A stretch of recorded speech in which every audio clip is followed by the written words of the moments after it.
What if AI doesn't sound like you, not because it can't, but because you've never actually shown it how? Welcome to Marketing Trends Now. I'm Katie Brinkley, a social media strategist who's been in the game for over 2 decades. And I'm a business owner just like you. If you want to stay ahead of the algorithm without burning out, I've got you. I know you've got a business to run, so I'm going to keep it short, smart, and worth your time. Let's dive into today's episode. Welcome back to this week's episode. I'm Katie Brinkley, and in the last episode, we're doing a 4-part series here all about using AI and how to have it work for you in a way that actually helps you as a business owner. And we talked in the last episode about how AI really hasn't changed the game for most business owners yet. Not because it doesn't work, but because most people are using it at surface level. They're asking it for content ideas and drafts, but they're still doing all the thinking, all the editing, and all the decision making. And if you've ever used AI and thought, well, this doesn't sound like me, or I'd never actually post this, well, then you're not wrong. That's the real problem. It's not because AI is bad. It's because AI doesn't know you yet. And that's what we're going to fix today. So once AI actually understands how you think, how you communicate, and how you make decisions, everything changes. You stop fighting the output. You stop rewriting everything. And it finally starts to feel like you're actually helping instead of just giving you more work. So I'm just going to call a spade here and tell you what's really happening. Most people are expecting AI to read their mind. Yep, most people open up ChatGPT or Claude, type in a prompt, and expect it to just get it. They expect it to know their tone, understand their audience, and somehow magically sound like their brand without giving it any real context. And when it doesn't, they assume the problem is the tool. So they try a different prompt, they tweak the wording, they add more instructions, they try again and again and again. And what ends up happening is they spend more time trying to get AI to sound right than it would have taken them to just write the thing themselves. And that's why a lot of people say, like, hey, it's helpful, but I still have to do a lot of editing. Of course you do, because you're asking it to perform without giving it any understanding of how you operate. If you hired someone on your team and said, go write our content, but you didn't give them your voice, your messaging, your brand kit, your audience, or any examples, well, they would struggle too. Not because they're bad at what they do, but because they don't know you. AI is no different.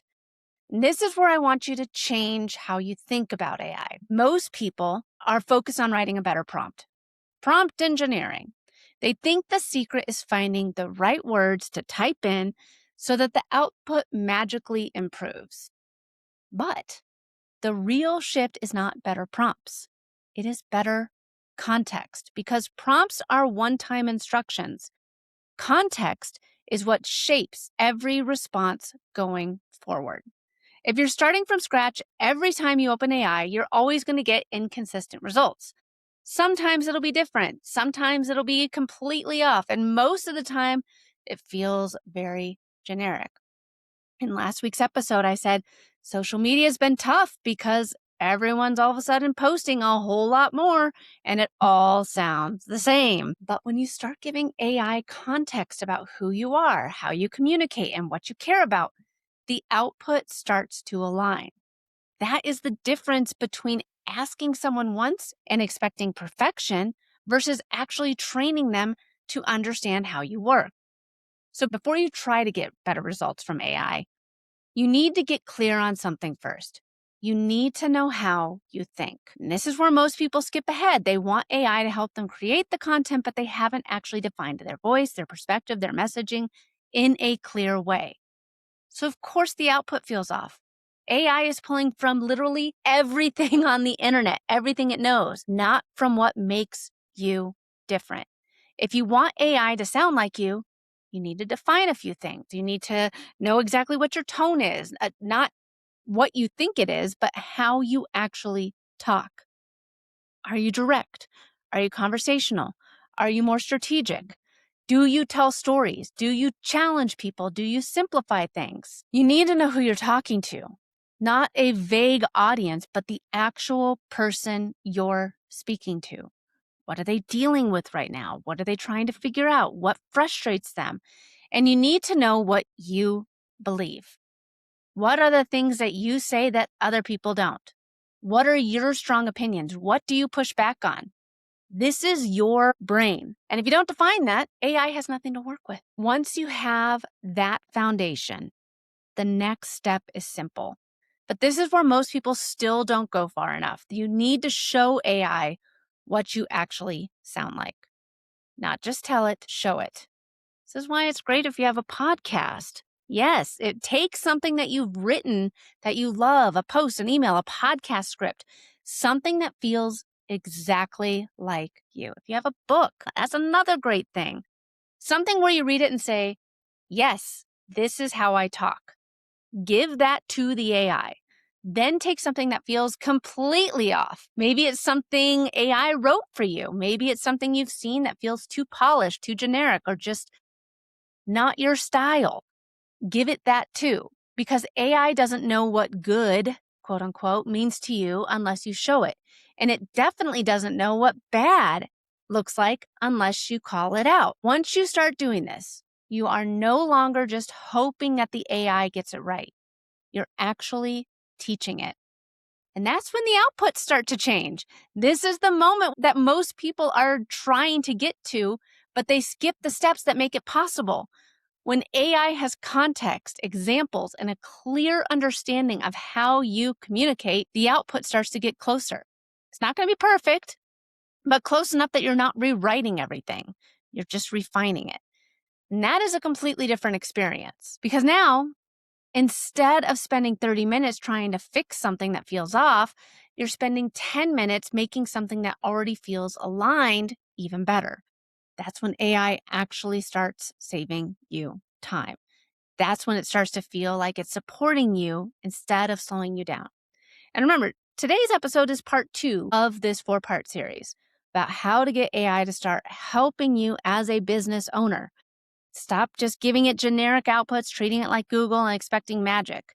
Another mistake that I see time and time again is people treating every AI interaction like it's brand new. They open it, they type something in, they get a response, they close it, and then they start all over again the next time. That is not how you get better results. If you do the same type of task over and over in your business, you should not be starting from scratch every single time. You should have patterns. If you write emails regularly, there's a structure to how you do it. If you create content consistently, there's a way that you naturally communicate. If you record a podcast, there's a rhythm to how you think through topics. The more you define those patterns and reuse them, the better results you will get. Because now AI isn't guessing, it is following the system. And that's where it starts to feel like part of your workflow instead of something you're constantly trying to figure out. So let's just make this practical again. Imagine sitting down to write an email, and instead of thinking, what do I say? You already have the structure and tone that AI understands. You're not asking it to invent something from scratch. This is the point that AI stops feeling like a tool that you occasionally use and starts feeling like something that you built into how you operate. It understands your voice, it understands your patterns, it understands what you're trying to do. And now when you use it, you're not fighting it. You're working with it. That is the shift. And it's not that complicated. It just requires you to slow down at the very beginning and define how you think and give it something real to work with. So, like I said, this is part 2. We have 2 more parts to go that are really going to change the way that you use AI for your business. If AI doesn't sound like you, it's not because it can't. It's because you haven't taught it how. The quality you get from AI is directly tied to the quality of what you give it. And if you want better results, you need better context, better examples, and better patterns. This is how you move from generic output to something that feels aligned with your business. And once you get that part right, everything else in this 4-part episode is going to get easier. Everything else in your business is going to get easier. So before the next episode, here's your homework. Find one piece of content that you've written or a piece of content from a podcast, something that sounds exactly like you, something that you're proud of, something that feels natural. And then find one piece that feels completely off. Use both of those as your starting point, because in the next episode, we're going to talk about how to take this one step further and actually turn AI into something that handles the tasks for you. Yes, not just writes for you. So if this episode helped you think differently about how you're using AI, please make sure that you're subscribed to the show. Leave us a review. You do not want to miss next week's episode. And if you're ready to take your marketing to that next step, head over to nextstepsocial.com and learn how we help businesses build smarter, more strategic systems. And here's a question I want to leave you with. If AI actually understood how you think, what would you finally stop doing yourself? Until next week, keep your marketing smart, strategic, and always on trend.